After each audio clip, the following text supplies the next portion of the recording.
I've been spending time in the dojo, doing all the things that they won't show. No spotlights on me, no photos, becoming the king on the low level. All right, guys, you're here with the Dad Dojo podcast. Another episode coming in hot. My man over here, Bobby Lashley to the right, just coming off WrestleMania. Yeah. Flashing the green jumpsuit. Look at that bad boy. Winners wear green. Right, Winners wear green. right. Winners wear green. Let's go. Yes. My man, Rich Chow over here. What's up, buddy? How are things? Great. I mean, I didn't win any. I didn't win at WrestleMania or anything like that. But I'm doing all right. Yeah, you're doing good. Doing good. All right.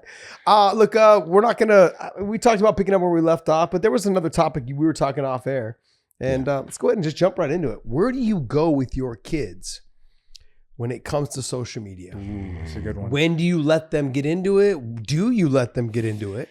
What's the age if you are thinking about letting them get into it? Let's even start before social media. When do you get them a phone? That's where I'm at right now because mine's 9. He doesn't have a phone. We're actually looking at watches right now to get him because he can take phone calls. You can have phone numbers on it. I mean, these are all things that are very important, man. Like that connection with your kid. Let them be themselves. Yeah. You know, let them get out and experience life, but then still have a little bit of have a connection with them and make sure that they're always okay. Yeah. I think there's that balance again. That word, that B word, balance. Right. I keep finding myself going back to that because is that what that word is? The B word? Is that what?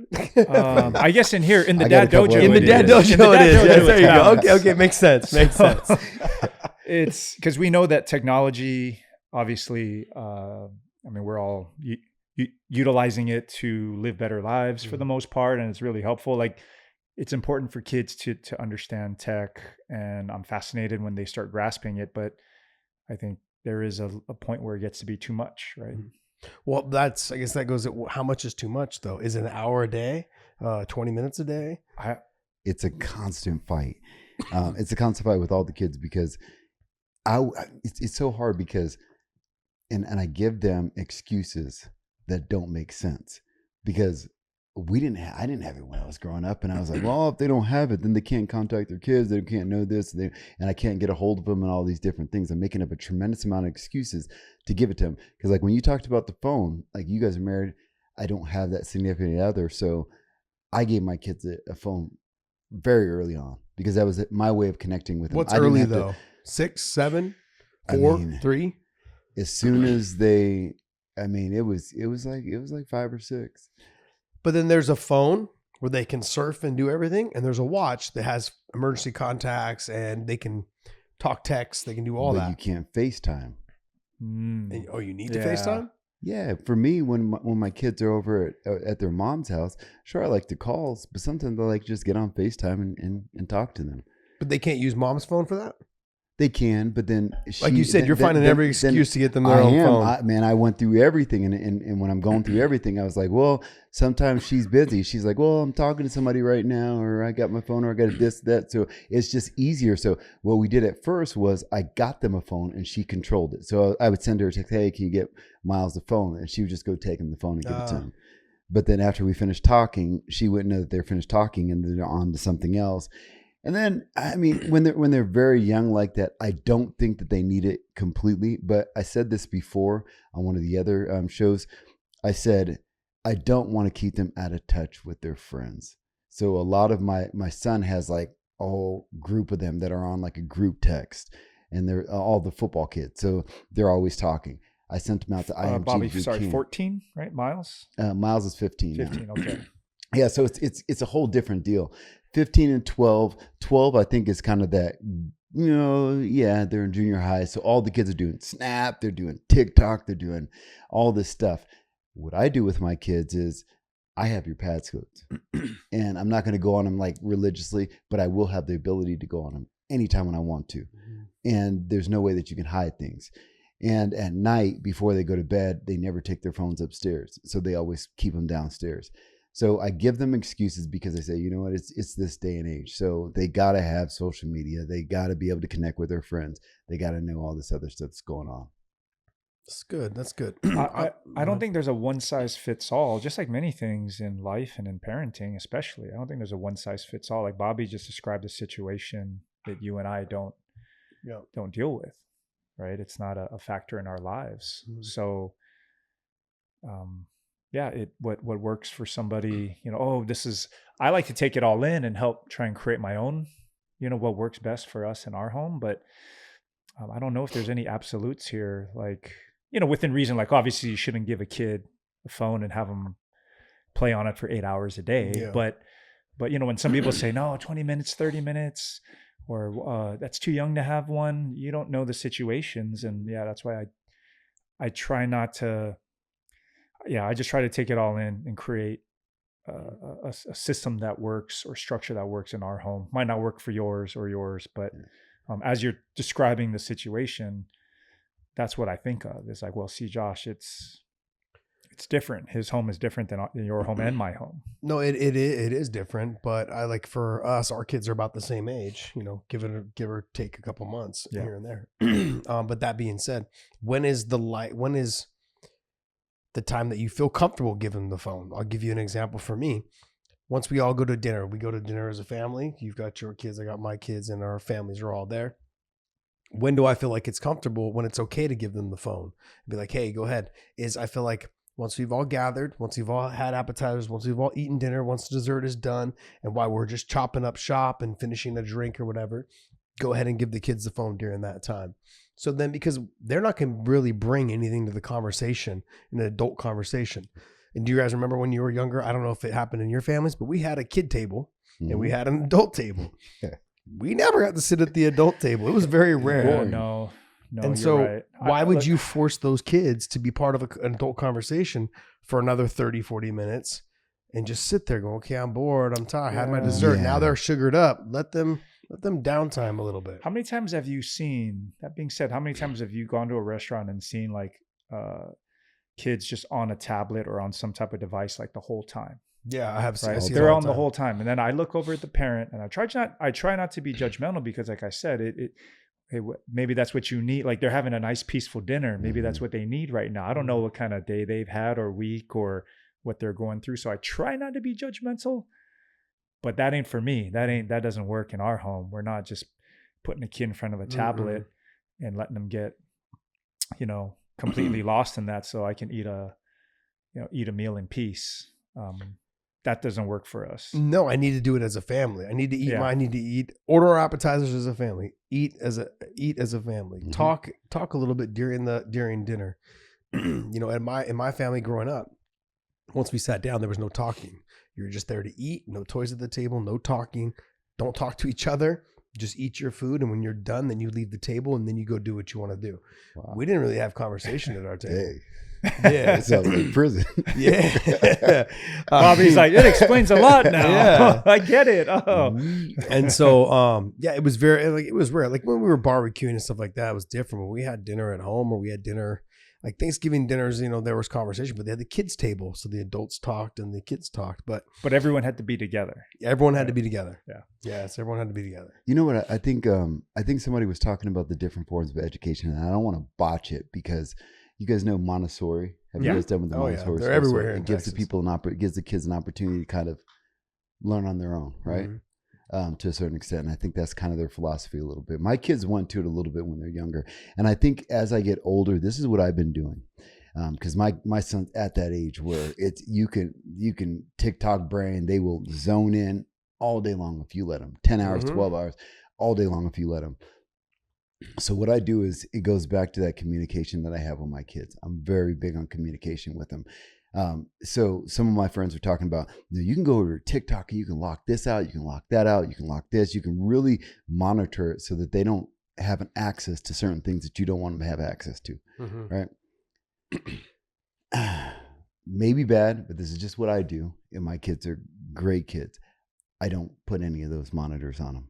And like I said before, I have the ability to look at their phone. I don't look at their phone all the time. They may think I do. I just don't. And the reason why I do this is because I want my kids to make good decisions. If I keep blocking everything out, it's like that. You put over there, like this weekend, there was this door that said, "Do not enter." every time when I went by, I was just like, hey man, I'm gonna turn this handle because, and that's what kids think. But kids think Don't more touch of the that. hot iron. Yeah. Don't touch the hot Don't iron. touch it. Yeah. Really quick. Oh yeah. So I think that's what kids do. If you keep trying to tell them they can't have this, they're going to find a way to get it. They're going to find a way to do it. A friend of mine, she was dealing with it, and she just had this instance with her kid. What she was doing with Snapchat, they said, you can't have Snapchat. But she would go in her room, she would download it, go on it, erase it. And she kept doing that all the time. They never knew that she was doing it because you can put the monitor on kids' stuff, meaning they have to go through you to approve them downloading an app.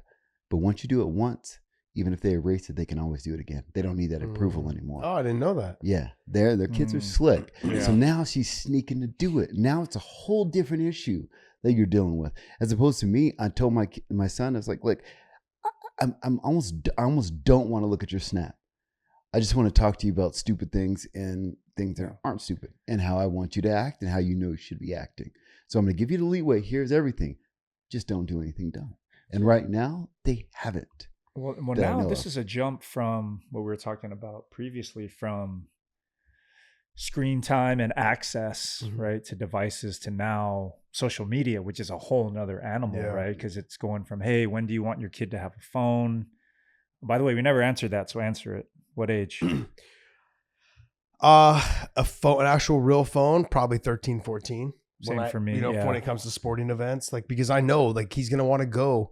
Like there may be days that I can't make it right there on the spot, and he's gonna have to go with a friend, and and a friend's gonna have to pick him up and take him, and I'm gonna need to know like, hey, did you get there okay? Is the game getting ready to start? Text me when, you know, and then where do I pick you up from school? And sporting events are getting done late. You know, your game ended at 8:30. I had to pick up your sister at gymnastics. You know, like I'll head over. Where are you at, location wise? I think 13, 14 is probably, I may budget down to 12, but that has to do with maturity level. Right. But I think the watch is a very good idea. Not only that, but there's also the Apple AirTag that can go now into the shoe. So that makes me feel you remove the sole and you can put the Apple AirTag in there and put the sole back in the top. And it's made, the Nike shoes are made for that. That little sole that they put in, it's now made for that. So you can put the AirTags into the shoe. So there's a bunch of different ways. I care more about the safety of my kids to make sure that I always know where they're at. If I can just look on my phone and say, look, this is where my son is. Okay, good. There's also a couple apps that they have where your family gets into it. It's like Find My Family or something like that. I can't remember what it's Life called. 360 is a good one. Life 360 is a good one. Okay. So everyone is on it and you can just click on it and boom, it shows you where your kids are, shows you where your wife is, shows you where your grandmother is. If they're all in tune on your app. So that's something definitely to keep in consideration. But I would say 12, depending on the maturity, but 13, 14, somewhere in there. Yeah. I agree. You know, like he was saying, put the restrictions on. Okay. Social media, I think to me is a no. I think no, and probably until you hit the 16, 17 mark. I think it's going to be a no for me. Ooh. You know, I know you're saying it's difficult. I get it. But here's the thing. They can, if you want to build something on YouTube, that to me is not a social media platform. Okay. Like I look at Instagram, Facebook, and I just started this new thing, Threads. I started doing Threads recently. You go on there, it's nothing but toxic people just talking trash. It's all about politics. It's all about Elon Musk. It's all about hate and Jewish people and Hamas and this. I'm like, geez, man. Yeah. Like, I don't want my kids exposed to that. Yeah. But I go back to it. I never wanted to shelter my kids from things because I had friends. Like I had a buddy of mine. I love this kid. His kid grew up with me. His parents just sheltered him, and he wrestled. He was phenomenal at wrestling, and I got him a scholarship to come to school with me. And then when he came to school with me, man, this kid went crazy. Yeah. He was like in the middle of a group, like rolling joints and doing all kinds Finally of stuff. had some freedom. And he got kicked out of school, and I was like, what? As opposed to me, I came up with a different, like, I basically lived by myself. So I had the ability to do whatever, and I could have went any way.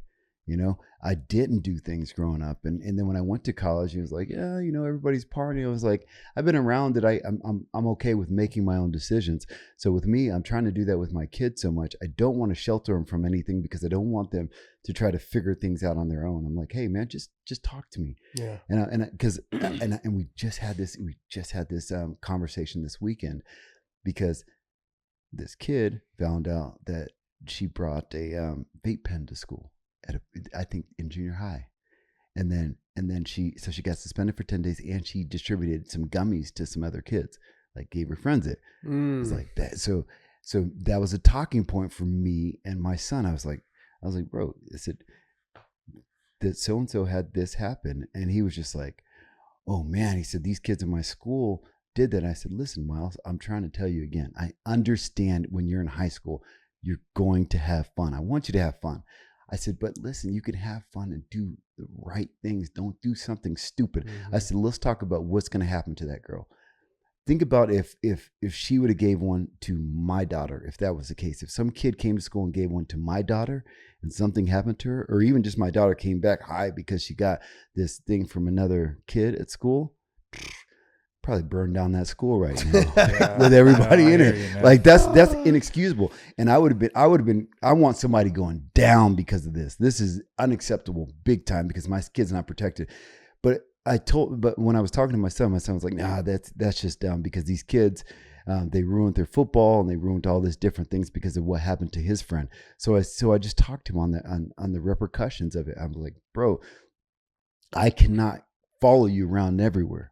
Because if you go spend the night at your friend's house, I have no idea what you guys are doing over there. As much as I would want to and micromanage everything, I don't know what you're going to do over there. And then when you go all around, there's going to be all kinds of things that are getting thrown at you because I know how it was going up. So all I'm saying is like, make the right decisions. I don't want to tell you to start drinking because like, I don't really drink so much. So he never really sees me drinking.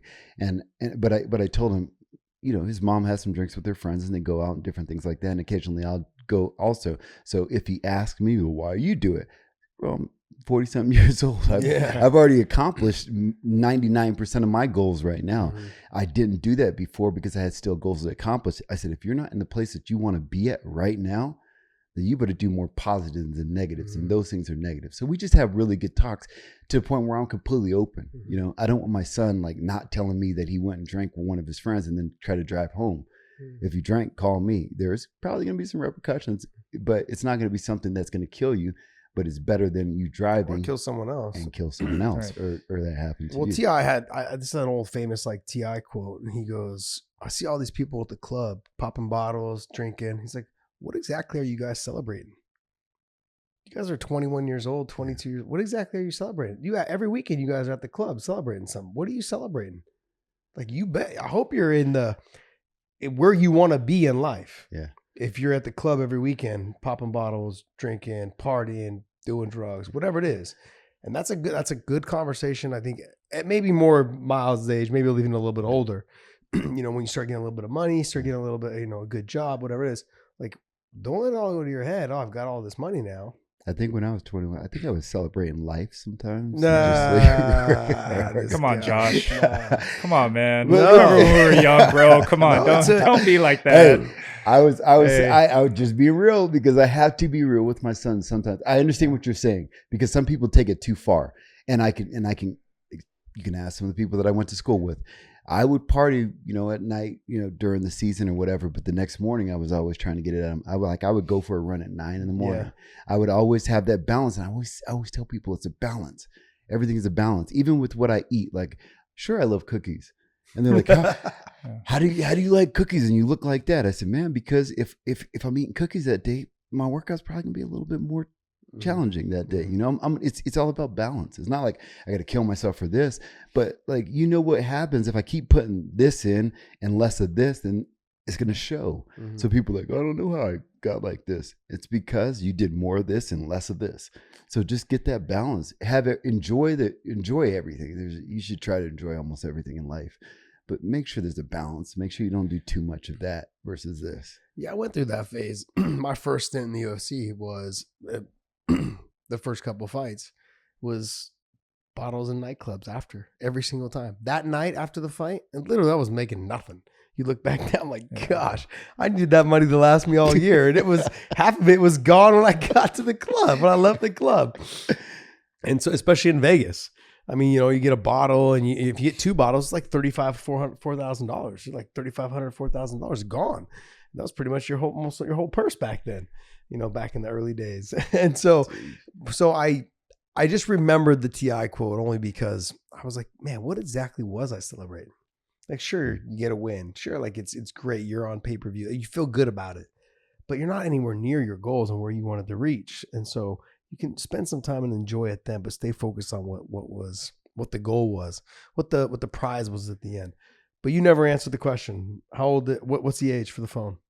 I would agree with you. It's going to revolve around, because right now there's no situation where I just drop the kids off and just let them go. So I'm always with them. I don't just like, oh yeah, see you later, I'll pick you up. No, man, I'm going with you. Or I don't even like dropping them off. We at our house, this has nothing to do with the homes or the people that own the homes or that are hosting the parties. I don't even like dropping them off and just leaving them at parties like that. You know how and out here is it's where I see it more than when we were in California. It was always parents are invited. Mm-hmm.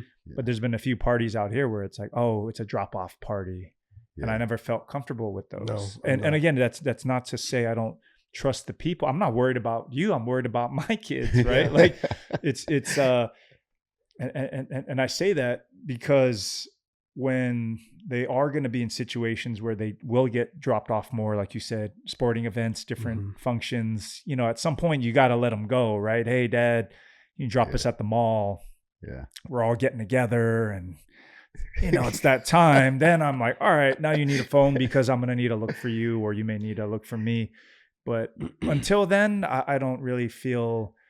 and I'm blown away at how they know how to use these phones, even though they don't even have them. My son will, or both kids, they'll grab the phone, stick it in front of my face so it unlocks, and then they know their way around it. And I'm like, how the hell do you know this? Yeah. It's like they naturally just have this ability to just this curiosity or this whatever. They just know their way around it. I'm like, you don't get on our phones that often. How do you know this? Are you doing this at school or where are you learning how to operate a freaking iPhone? I'll be there with you guys when you guys have that separation anxiety. I'll hold your hand because I had to go through it, because it is because at first, with your kids, like you guys are saying, I'm with them all the time. They're not going anywhere. I go here or there. And it's going to be that time where they're going to be, because I was like, there's going to be that time where like, Dad, come on. You don't have to stay here. You can leave, go somewhere else. I'm like, nah, I'm going. As cool as you are, right? It's like, they're like you got to go. Yeah. Because my son and daughter went through that, and it wasn't that they didn't want me there, because my son likes when I'm there a lot of times, but when they're with their friends, they go. I'm the cool dad. Okay. When we go to some places, they go run off with their friends, and I'm like, all right, I'm just kind of sitting here. They don't want to be around me. Yeah. So there is that time where you got to leave them and let them go and be on their own. So, I mean, once you guys go through that, I think a lot of these conversations will be a little bit different. And it sucks because the phone and everything, like I said before, just the social aspect of it, because I think that those kids, a lot of things go on those phones that they like to talk about. Yeah. Like that video you sent me with the kids running the 4x100, right? My son, I sent it to him because I was like, hey man, check these kids out. And he's like, oh yeah, I know all about them. He knew everything, like, because his friends talk about them, they've seen it, and he's showing me different people on there. So I think part of it, what I try to do with him, because social media is going to be a thing, I limit their time, but I also try to make sure that they're doing and looking at things that are going to be beneficial for them. So, and they can, because there's a lot of really good, useful resources that they have. Well, they can get ideas to build their platform, whatever it is. But I think whether it needs to be a conversation about, like with my son, right? He's got one called the KT Experience for YouTube. A little shameless plug. But but what we do though is all like sports and athletic stuff. Whether it's like we did the tightrope, those little bungee rope tight ropes, having them learn how to do that, this type of stuff. Teaching kids how to do box jumps. During COVID, we had them teaching kids how to wash their hands properly. We did some rubber gloves with some paint, and to make sure you hit all the areas, different ways to do your nails, and how you do, like how you wash your hands. Just little things like that. And like, to go back to what you're talking about with the pro wrestling part, is that you don't know what's going to hit. Like, I saw a video the other day of this this like little bird type thing that someone made. It had like 6 million views. Mm-hmm. It was like a little paper mache, and it showed him making the paper thing into a little bird, and he put it on his palm. It had like 6 million views. So you don't know what's going to hit. Like, right. With the WWE, like, or with wrestling, you don't know which people are going to hit, which ones are going to take off. So I think if you give your kids a direction, a focus, hey, this is how I feel like you should use your social media. You're into, whether it's baseball, soccer, track, lacrosse, whatever it is, you're into these sports, start doing videos talking about how I cradle, start doing videos about how I receive the ball, set the ball, shoot the ball, how I step into my throw to second base, whatever it is, how you set up on the blocks, however, those are things that are working for me, and sharing that knowledge and that information. I mean, I think those are ways to give your kids a direction on how they should help spread positive stuff, as well as help educate other people that are probably looking, searching social media for that type of content. Yeah. But to go back to what you were saying about the one day my wife was sleeping and all of a sudden she heard and unlocked, and the door shut right behind, and she was asleep, and she woke up and all she saw was my son running out of the room and shutting the door behind, and she realized her phone was gone. So he had taken her phone and unlocked it while she was sleeping, and he just bolted out of the door. They're and so smart. You can do that? Yes, just put it to your face and it unlocks your phone. They're oh smart. Yeah, buddy. That's not good. They're smart. See, you I'm don't a have hard to worry sleeper. about No, it. no, I can't. Oh no. That's why when the facial recognition came out, there was a bunch of memes about dudes sleeping with like a black bag over their face Because their girls with were the like boat. opening their Little phones did up you. to see what they've been doing. Little did we know, it wasn't the girls, it was the Dang. kids. Yeah. So like Dang. what we just talked about as far as when to have a phone, to me that revolves more around practicality, right? It's like, I want you to have a phone so I can find you. You Yeah. can Right. find me. That's practical. So to me that makes a little more sense. But what we've been kind of touching on is what you just brought up with the KT experience and Bobby with like different social media accounts. That's a different story. That's different than practicality. That's like, do you want your kids, and you guys, I guess I asked this to you guys more because you guys are have big followings and you guys are talent, right? And people know who you are. You guys have fan bases. How much do you want strangers to get to know who your kids are and your family? I think that applies to you guys more. I dealt with it at a really, really, really small level when during the pandemic. My son and I started a podcast around pro wrestling because we're stuck at home, and we just thought it'd be a really cool, fun thing to do to keep us occupied and not worried about the world coming to an end during that time, right? Yeah. So, hey, I figured out how to run it, and nowhere near as sophisticated as this, of course, Josh. You're the man. But Black belt level. Yes. Yeah. But we were white belts at the podcast game, and it was just something me and my son wanted to do. Called up some old friends in the industry. Yeah. We had a good time. And there were just these moments that made, we had to talk about it at home. It was like, hey, you're putting him out there at that time. This was 3-4 years ago. He's like 5. Mm-hmm. And I don't want him out there like that.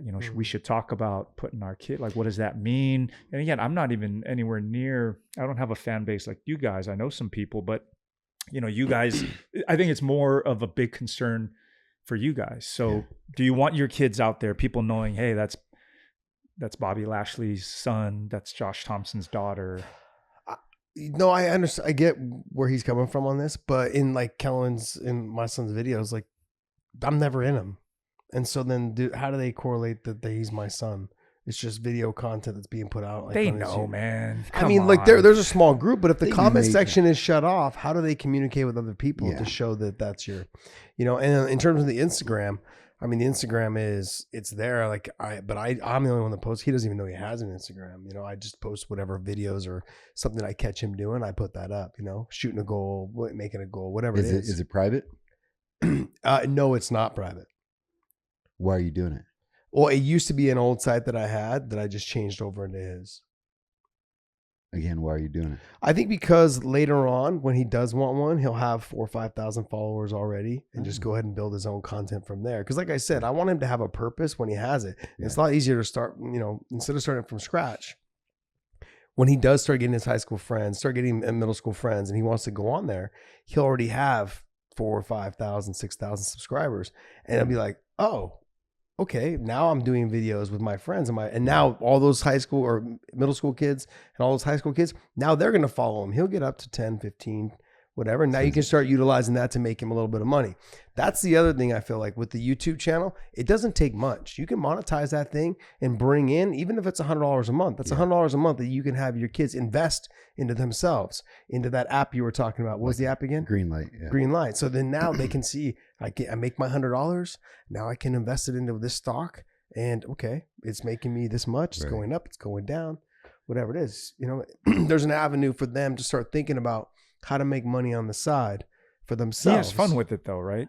What's that? He has fun with it though, right? With the like because I think with Bobby's, I think I see your question in a different way. Like, oh, he likes to do it. Well, or we have a good time, or because when you ask why are you doing it, I think he doesn't even know he has. I'm asking why he's doing it, because I see him saying that he doesn't want his kid to be playing with that and using that for a long time, but at the same time, you're building it now so that he can monetize it later, or just have he can monetize it later, popularity later. They kind of go hand in hand, don't they?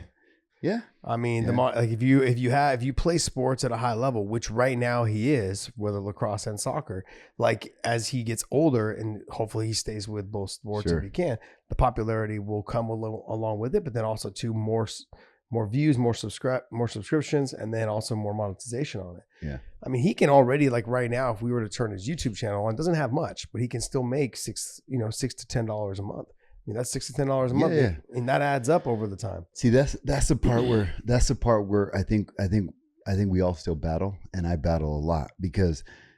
So first of all, to answer the question before, some of my friends that are in wrestling, they will put a little star in front of their kid's face or never show their kid on there. Right, I've seen and that. Sometimes I do, but it's very rarely. Like I went to vacation, I posted me and my kids, and it got like an enormous amount of views because they saw me in a different light. So I was like, okay, yeah. So I'm not just smash all the time. They see me in a different light. They're like, oh, well, he has a family, so I'm sure he doesn't like kill his kids. He didn't eat them when they were he raised them. So for me, I'm trying to show a different side of me outside of fighting and combat. But look, I guess what we're getting to is we can't shelter our kids from everything. And so having that conversation with them, with who you should be around, who is safe, who do you feel safe with, having those conversations with them, but as well as just letting them experience life. I think the phone, I think the watch, I think the AirTags, all those things make parents feel a little bit safer and more comfortable. But when it comes to social media, we've seen too many times where young boys, young girls have committed suicide, have done those type of things, or injured themselves or hurt themselves or anything along those lines because of the bullying on social media. So that's more prevalent in your era, for your kids' age versus in ours. If I was to give our kids phone right now, like they would just be texting their friends the whole day. Like, oh my God, like we're going outside, we're going fishing. Like, it's a new toy to them. They're still relatively just oblivious to like the things in the outside world. It would still be very innocent. Very, right? Very at our good. age, like my kids would just be playing games and playing music videos on YouTube, to be honest. But yeah, when you get into the teenage years, I'm so like, when I say I talk to my kids, I talk to them like I would talk to you guys. I'm not going to sugarcoat anything. I'm not going to act different or anything like that. Like my daughter, I was driving with my daughter, and she said that Miley Cyrus did some kind of verse on one of her songs, and she was getting bullied online. She's like, yeah, Miley was getting bullied for that. And I was like, I said, Naomi, you're talking about Miley Cyrus. I was like, she's worried about somebody talking about it. So she's going to go to her multi-million-dollar mansion and have her chef cook her something and cry over her. Like you should not even care about that. I tell her, I said, Naomi, I said, if you want to look at all the negatives, you can look at the negatives. I said, for me, when I have social media, I always look at the positives, because you got to understand, most of the people on there are not saying stuff that they really mean, or they're just saying stuff to be mean. So I was like, man, you can't, like, Miley Cyrus is not going to counseling because somebody said that she said something that they thought was goofy. It's like you will not make it anywhere if you look at all the negativity. So I mean, I just talked to my kids straight up. I'm like, look, I don't care what people say. I said, look, I did some roles in WWE that were a little cringy in my opinion. And it was something hard. And I tell my kids, I did that. I said, you know what? I came home to you guys. We went out. Did you see me broken up or have to go through counseling or anything because of that? No. I said, so you guys do the same thing. You guys are going to go through school. People are going to always try to bring you down. Some people because they don't want you to be as good as they are. Some people because they're jealous of you, whatever the reasons are. But you got to be strong enough in yourself to know that you're fine, that you don't need approval from anybody else. If you feel like you're doing something good, then you do it. And then I tell them, I give them some different examples. I said, look at some of the people out there right now. The way that they made it is to completely let themselves go. And a prime example, I used Kevin Hart as an example. I said, you see him, how he's dancing online and going crazy and everything like that. Look how many views he has. You even like him, and a lot of people like him. I said, look at the people that you guys look at right now on YouTube and social media. They just don't care. They're having a good time, and they don't sit there and like focus on the negatives. So I tell them, don't even focus on the negatives. If you start focusing on the negatives, then we need to take it away from you. But just go out there and have fun with it. Be you and know that you are the person you are. I think you're gorgeous. I think you're beautiful. I think you are amazing people. And there's so many people that do. And I guarantee you in life, there's going to be a bunch of people that don't think you are for whatever reason it is. I said, just like them both. They're both going to make you better. So just always look at even the negative comments as positives. So don't even worry about it. It's that communication thing. I'm big on communications, and I don't try to do no textbook communication with my kids. Like, well, let's look at this because this and this and this. I'm like, no, come on. I don't care. I said, look, I make a lot of money. I work my butt off. I know I work hard. I know the person that I am. And the most important thing for me is to be a good father. Am I a good father? Like, yeah, you're all right. Okay, that's all that matters to me. Yeah. I said, there's some people that are going to like me. There's some people that are going to like Cody. There's some people that are like Rey Mysterio. There's some people that are going to like this person. I said, it is what it is.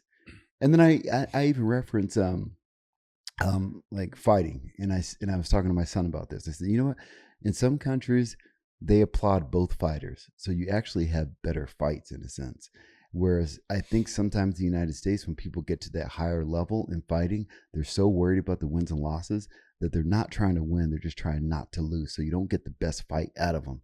I said, so instead, if we just start making things positive, two guys get into the ring, they fight, one guy gets knocked out, this guy loses, this guy wins. If you tried hard as you can, let's applaud both of them, because that's not an easy thing to do. So I said, just look at everything in a positive way and have fun with it.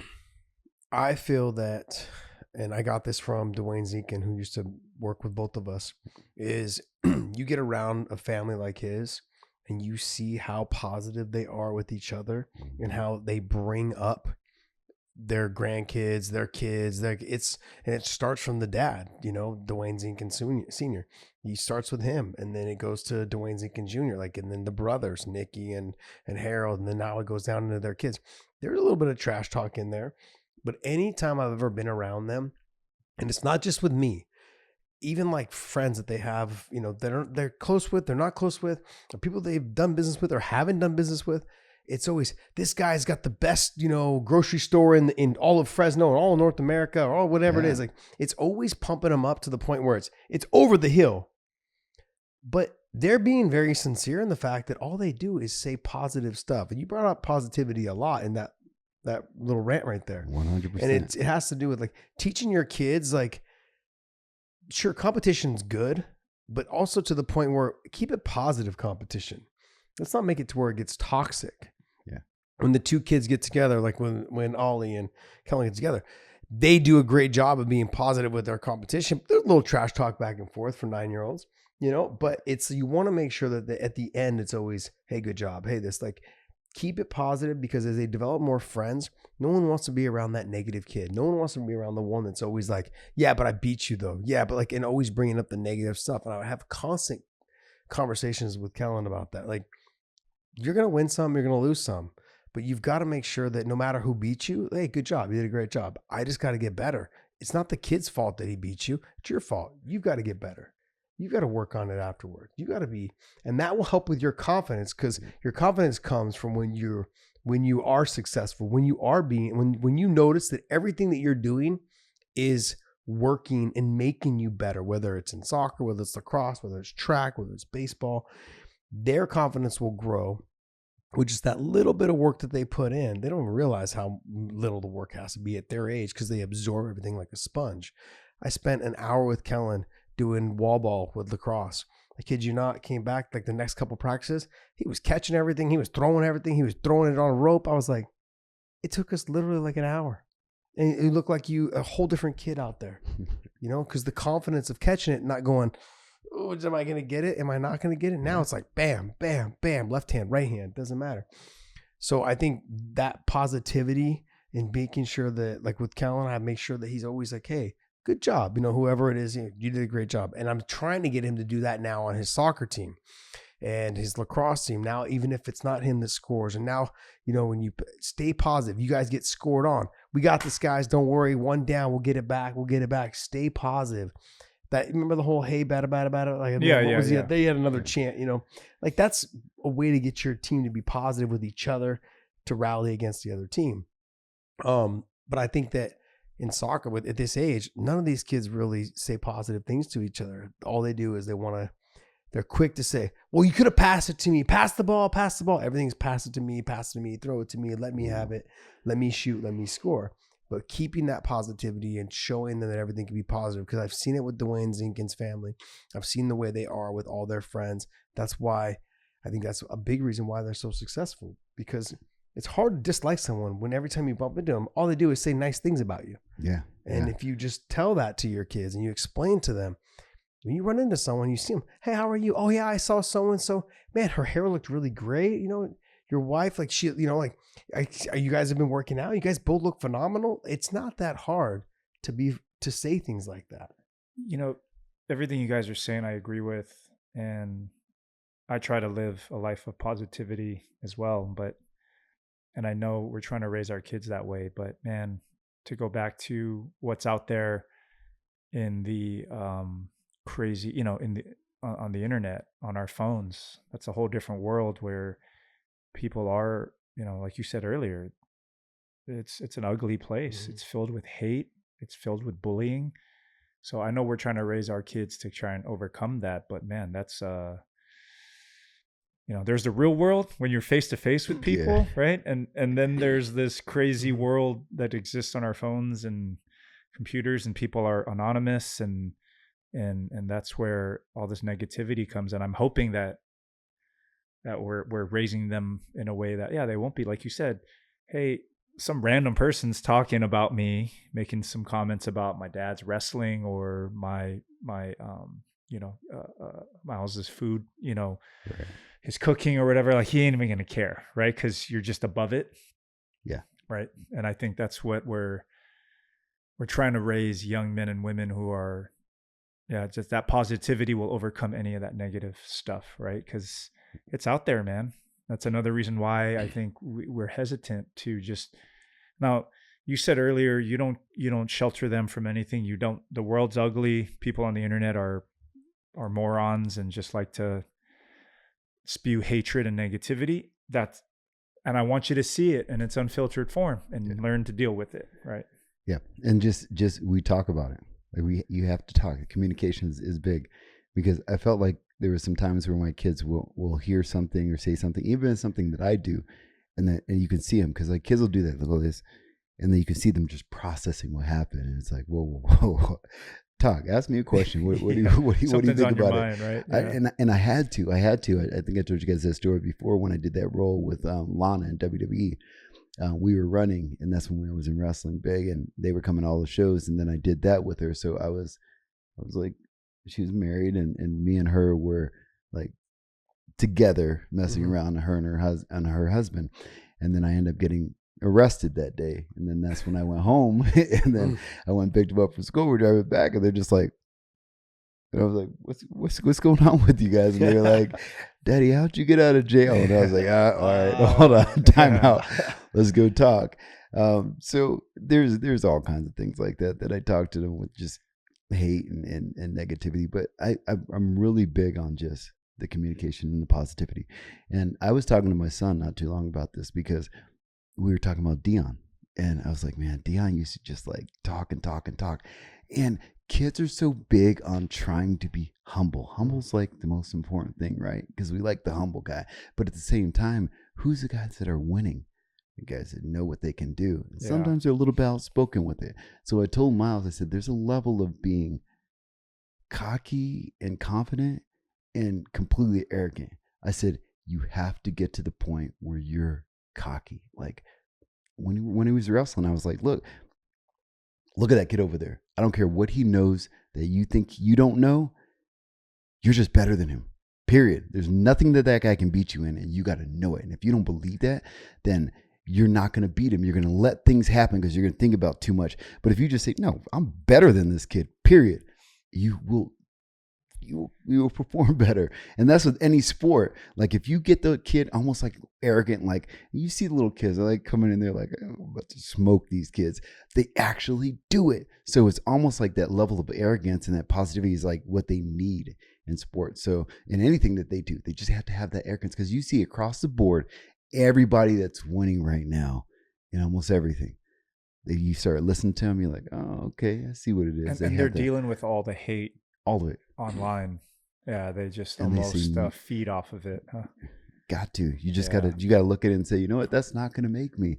I'm gonna just accentuate the people. What I do sometimes on my social media, like a lot of times I don't even look at the comments, but sometimes when I do, if somebody says something just completely ignorant, I'll just delete block.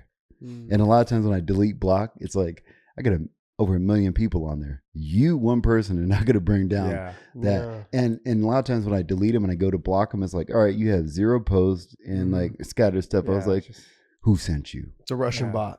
Yeah, who sent you? So it's like it's almost comical to me. And I show my son that too. I show my daughter. I was like, look, don't even worry about those people. Just have fun with whatever you do. You know, the other approach on that though is Charles Barkley said, like, he really believes, honestly, human people are just, they're good people. And I believe though, inherently they're good. They want to be good. But you also, when they get on social media, and if your kids start seeing negative comments, you know, whether it's toxic or not, whatever it is, the simple answer to that is like, you don't know what they're going through that day, son. Like for me, if I was to tell with my son, I'd be like, you don't know, they could be having a bad day. Could have got fired from work. They could have been arguing with their mom, whatever it was, you know, their girlfriend could have left them. It could have been something. You don't know what they're going through that day. And you're the first thing that popped up on their social media. Like, screw that guy. Yeah, Bobby, you suck. Yeah. You know, and that's really like, that's really what they could be going through. Like, and you don't know that. So just let them have their moment. Let them vent, whatever. Don't let it affect you though. Yeah. Just understand that they're probably going through something that day or that week or that month or whatever that's really kind of putting them in this mood where they feel like they have to lash out at somebody else. So don't look at it that way. Like, I mean, I bring quite a bit of hate, I think, into my social media, some stuff. And it's just funny because of the way we do our podcast with the Weighing In podcast. Like, I'll say stuff, you know, and certain fighters may get rubbed the wrong way, and not just fighters, but fans of fighters. I mean, I know some of the guys that I've been like, hey, man, I said this, you know. He's like, I get it, man. I understand. You're right. I haven't been fighting to my level. I know I'm better than this. Fighters will take it a lot better than their fans will. And their fans like, man, you suck. You're this, you're that. You don't know what they're going through. They're also diehard fight for their fans or for their fighters. So you got to, I guess when I explain it to my kids, when that time comes, if that time comes, just explain to them that you don't know what they're going through. People are going through their own battles at home, whether it's inside the house, whether it's at work, whether it's whatever, family, you know, that they can't see, whatever it is, they're dealing with something else. It's also a lot of times not real. Like, that being said, it's not real. It's just some guy venting. Mm-hmm. Yeah. Just typing away. Especially you don't know who they are. You don't know them. You know, they just, like you said, it just popped up. Everybody's trying to win that race, and some people do it in a way that's not beneficial for them. Because I do it because in our business, popularity is a big deal. So I know a lot of the guys have like fake profiles that they go out there and try to trash other people just so they have that negative on there. And they go to the WWE site when they post something on it, then they're like, I don't like this guy, he did this. And it happens so often. And I see it and I really don't care. Really don't care about it. I think there was a post that I posted, my superpower was to take hate and not become a hater. And that's just it, man. I really don't care. I try to teach my kids that, you care about things that you need to care about, family, friends, those things that are important and not about comments. I don't want you to be fixated on comments. But like we were talking about social media, you almost need them. So if you see some of these people that are saying some negative things, just kind of think of how you can make that in a positive way. If that guy's like, oh, you're stupid or whatever like that, it's like, all right, why am I stupid? I'm not really stupid. But I think the good thing about it is like if parents are listening to this and different people, they can know, look, we're trying to tell you communication with your kids is very important, because I think kids internalize all of that stuff, no matter what social platform they're on, Snap, TikTok, there's so many right now. And there's bullies in school. There's bullies in school. My daughter went through it. I think it was last year. This girl came in, a new girl came to their school, and she was just a little rough. She went, like you said, she went through something. She was in a kind of more like a poor area in Texas. So she went through a lot. Dad was in jail, single mom, just lived a rougher life. And when she came over, she looked at my daughter as, she had things, all of her friends, they're all happy and everything like that. She came with a little resentment, and she wanted to beat up all the girls. Like my daughter called me up. I was out of the state, and bless her little heart. And she told me, she said, Dad, I don't want to go to school today. And I was like, what? Why not? She goes, I don't want to say the girl's name. Can't say the girl's name. She said, but so-and-so and then my son was laughing about it, like, ooh, Naomi's scared because she's going to get beat up. And I was like, Miles, don't say that, because he's genuinely scared here. And she made her feel like that. And then my ex called up. She's upset. She's ready to go fight everybody at the school board. So, and I'm on the road like, what is going on? And so I'll leave for 2 days. Look what happens. Everything falls apart. And then my ex got me all riled up. I was like, you better tell her I'll go beat up her whole family. She messed with my daughter. I'm beating up her dad. You know? But then I was like, wait a second. Let's figure out what's going on. And we did find out that the girl came from like a rougher background, and her parents went through stuff, and she had a lot of like pent up anger. So that communication, and then my daughter was able, now my daughter and her are like good friends, because she was able to understand my daughter. Because my kids, sometimes when you're in a more fluent area, you're happy-go-lucky about a lot of things. And kids that aren't, they're like resentful because you are. So you just have to be able to know how to navigate. And it goes back to, once again, communication. Got to talk with the kids. Yeah, I think kind of to wrap it up is communication, positivity. Also, to not always, like with my son, he'll sometimes say like, I feel like you're judging me. Like, because the way we talk to them, the way we communicate with them, sometimes like why'd you do it that way? Well, that's, instead of saying like, did you think of another way of doing it? Was that the only way that you wanted to do it? Or just opening up a different line of dialogue? Because I know, like with my wife and the way I am and the way I talk, it can kind of come across like as if you're downplaying them or what they did. So having that communication, well, what did you think about doing it this way? And let them kind of talk you through on why they did it that way. And could you have done it differently? Yeah, I could have probably done it like this. It's just having that communication, but trying to do it in a positive way with them, so then they can actually use their brain and have to evaluate, how could I have done it a little bit differently? Yeah. No, I think you guys have provided some really great insight. I've been taking it in, and I like the two contrasting styles, right? There's one that's like, I don't hide them, protect them from anything, because that's just how the world is, right? And the other, but I do also understand, the parent that decides that they do want to add filters and do limit access to certain things. Like, I think going back to what I said in the beginning, there's no one size fits all. Right. Well, communicate, understand. I think when you communicate with your child, you're going to know what's going to work better for them and what their needs are. Right. You'll know, my kid, I can't just let them out there and be exposed to that, because I know that's just not He's reckless. they can't yeah. handle it. Mhm. And so I'm going to need to add the filters and, create these, put up these walls and fences to certain areas, so to speak. And then I can understand someone saying, no, I think I've talked to my kid enough to where I'm comfortable letting him explore out there and see some of the ugly, right? I don't think there's a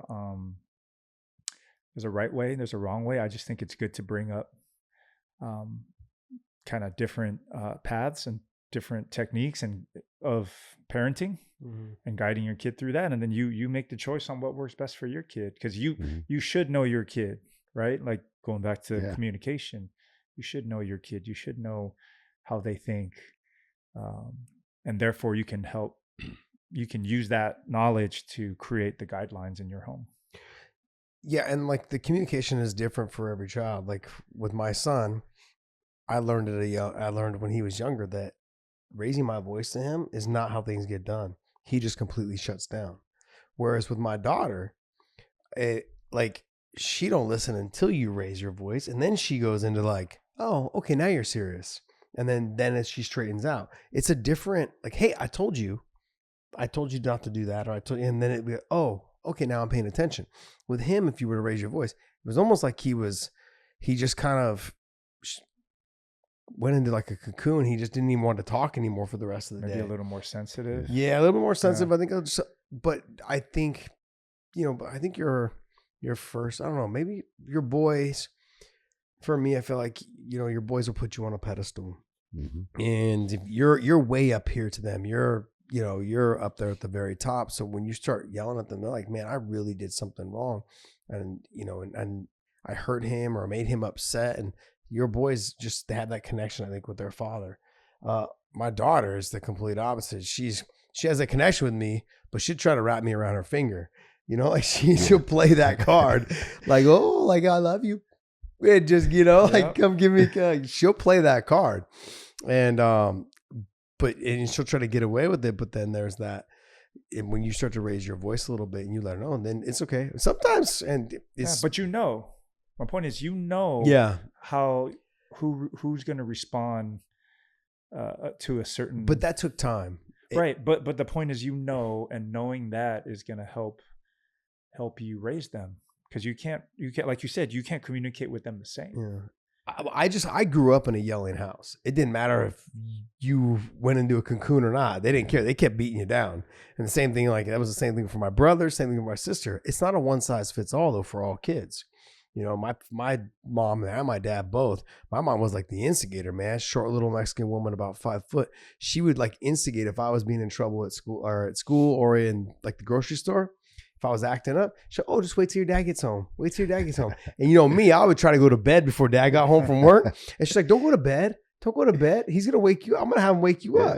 And sure enough, dad come home. Oh, you're acting up. Wake me up. Give me some licks. Psh, psh, psh. Yeah. Take your licks, go back to bed. Yeah. I let my kids learn me. And I think a lot of times kids learn their parents, because I'm at the point right now, I almost feel like the Godfather a little bit in my house, because I never raise my voice.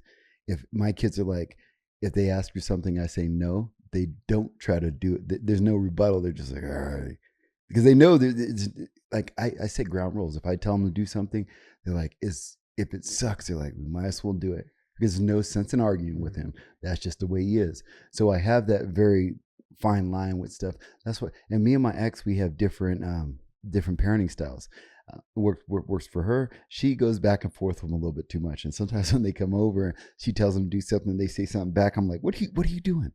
I was like, no, period. If that's what your mom said, go do it. Period. I don't want to hear it. Go. And my kids are like that, so I don't have to do that. But of course, like you said, it changes over time. When they were younger, my son, I would have to almost like fight this little dude, because he was trying to like test me a lot.